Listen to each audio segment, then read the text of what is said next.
here at Cardiff Castle. They gave me this little Leonard and card, so it's £13 to get in, but if you pay an extra £3 odd you get to see things that you don't see if you just pay for 13 quid. But I'm looking forward to it, so I'm going to go and I'll see you in a bit. It was the Romans who first settled on the site of what is now Cardiff Castle, building the first of 4 forts that gradually changed in size over time.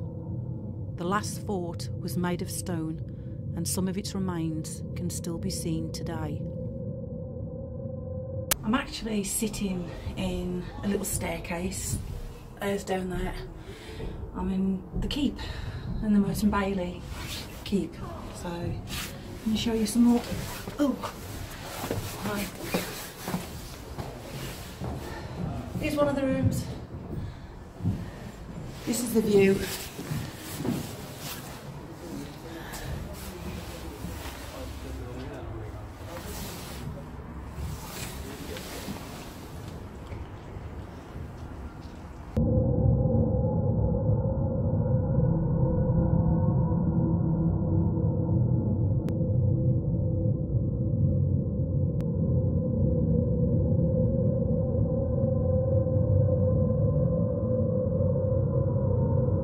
The 11th century brought the Normans to Cardiff after William, the Duke of Normandy, beat the Anglo-Saxon King Harold for the throne of England at the Battle of Hastings in 1066.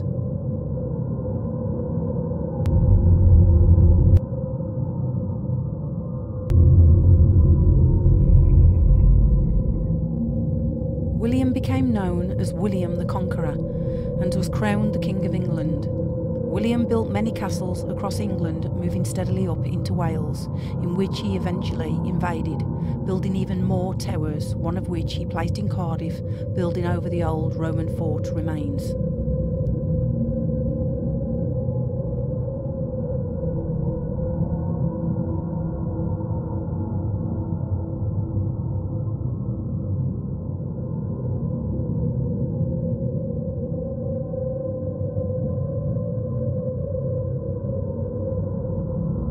Cardiff Castle's keep is a fine, strong stone keep, and the first one built may have been made from wood. Wooden keeps were quick and easy to build, but during an attack these keeps didn't hold. So later, bigger, stronger stone keeps were built.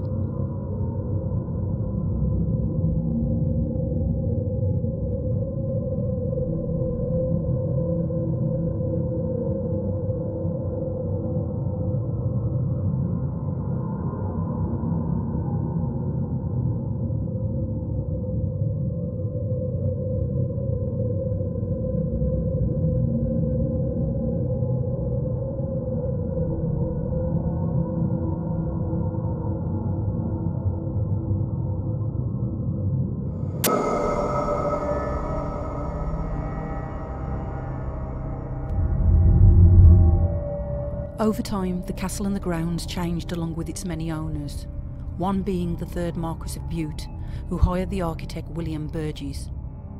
In 1866, Burgess designed the famous eye-catching clock tower and the interiors within, filling them with marble, gilded ceilings, stained glass, birds, animals and art. He also cleverly gave each one of these rooms its own theme. The winter smoking room's theme is time. Women weren't allowed in this room, and the face of the devil was placed above the entrance to scare away any unwanted females. The Arab room looks like a giant honeycomb harem designed for women, whereas the banqueting hall looks similar to that of the inside of a church. Bute's bedroom had mirrors on the ceiling to reflect his name in Greek, and the library is featured in the popular TV series Doctor Who. The roof garden tells of a story of Elijah from the Bible, which is portrayed in the paintings on the walls, as so is the nursery, only with fairy tales. On the outside it is a rich Gothic-looking building, but on the in it's very much like stepping into a storybook written by Bute and Burgess themselves.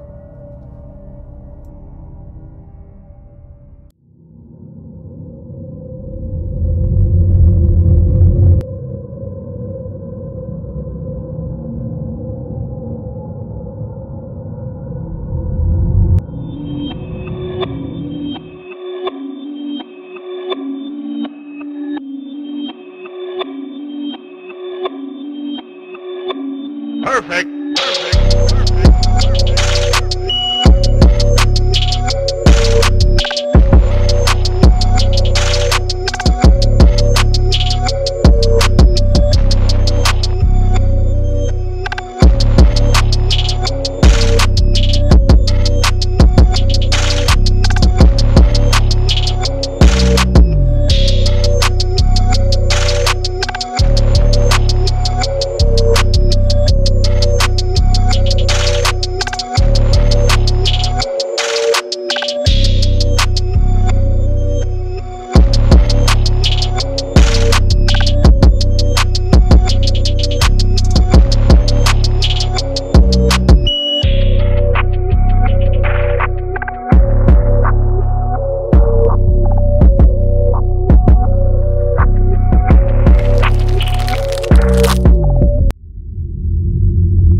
When World War II broke out in 1939 against Nazi Germany, the castle became the largest air raid shelter in Cardiff.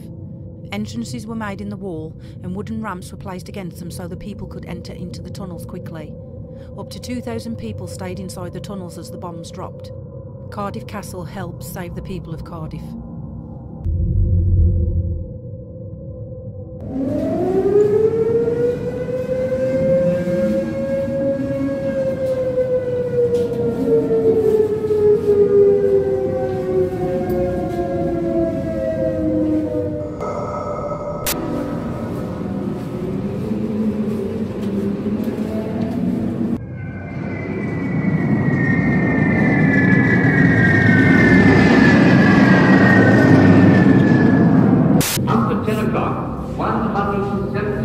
German aircraft will be destroyed.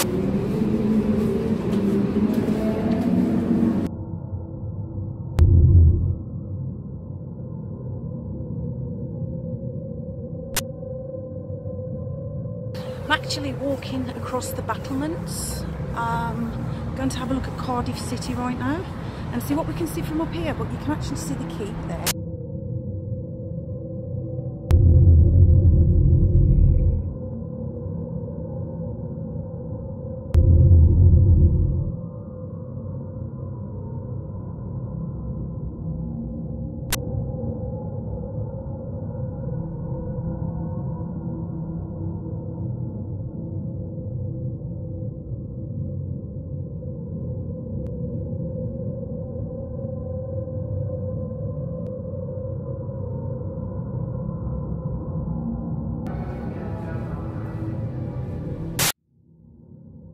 Cardiff Castle is well known for its beauty and its bloody battles, but it has also seen grisly executions and it houses its own ghosts. Dating back to the 13th century, the Black Tower used to be linked to the keep by a long wall. It was originally built by Gilbert de Clare, a powerful ruler, as part of Cardiff Castle's defences. But inside its stone walls, right at its very depths, lies two dark chambers, and it was here that religious martyrs would be imprisoned, awaiting grisly executions.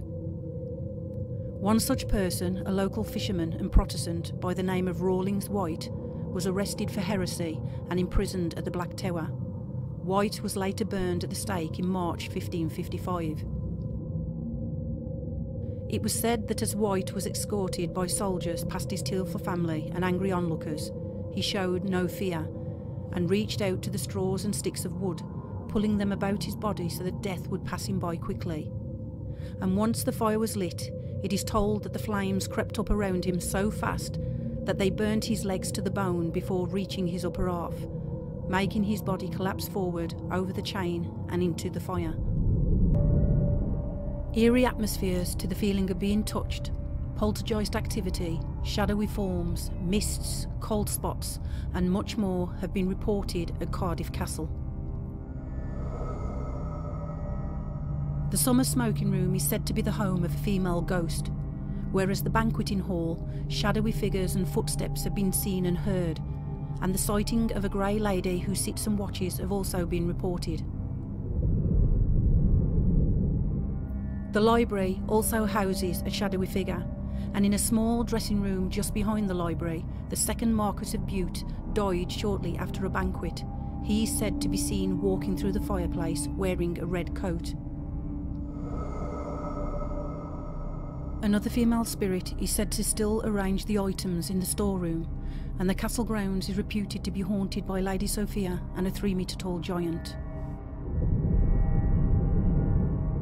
A ghostly form of a grey lady is said to stand on the tower, pointing down at something or someone below.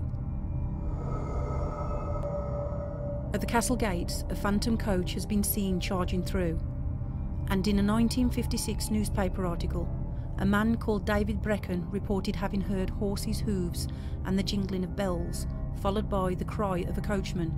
Then, right before his very eyes, 4 horses pulling a coach headed in the direction of the castle and disappeared right through Cardiff Castle's gate doors.